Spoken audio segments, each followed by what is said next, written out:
Hello guys, good evening.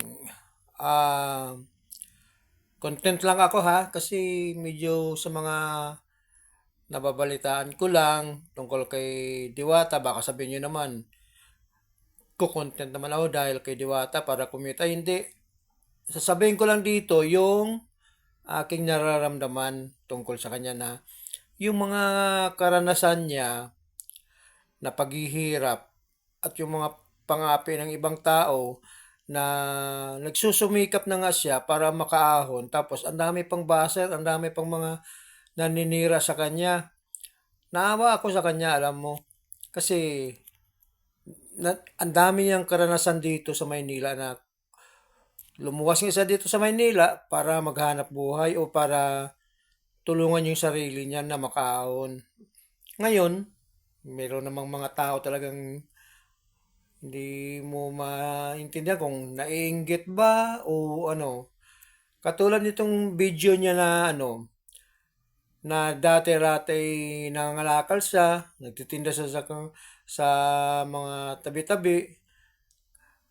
Naawa ako, naramdam na ramdam ko yung kanyang nararamdaman kasi danas ko rin yung paghihirap. Naranasan ko rin kung paano kumain ng isang beses, isang araw. Minsan hindi pa nga rin kami makakain, sa totoo lang. Ito panoorin nyo.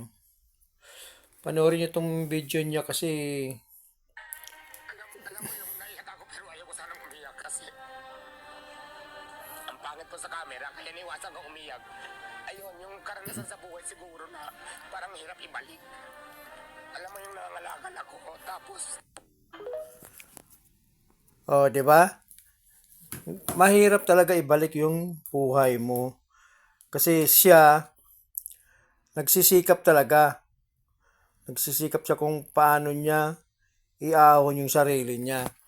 Itong mga tao naman, imbes na tulungan nila, parang pinagtutulungan pa para ibagsak, para hilahin pababa si Diwata. Huwag naman ganun. Kasi Pinoy rin yan eh. Pare-pare lang naman tayong Pilipino. Bakit naman tayo maghihilahan pababa?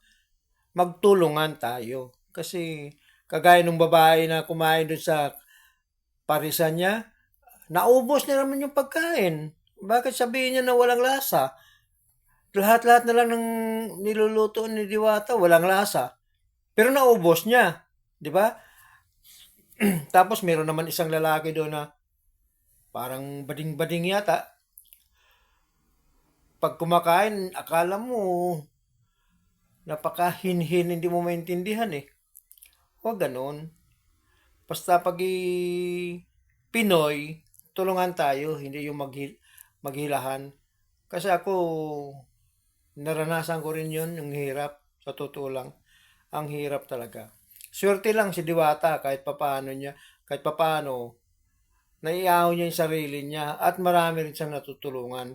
Pero itong mga baser, itong mga ibang vlogger din naman na pupunta lang doon para manira, wag naman ganun. Di ba? Tulungan natin ang kapwa natin Pilipino. Okay? Ingat lang kayo. Bye.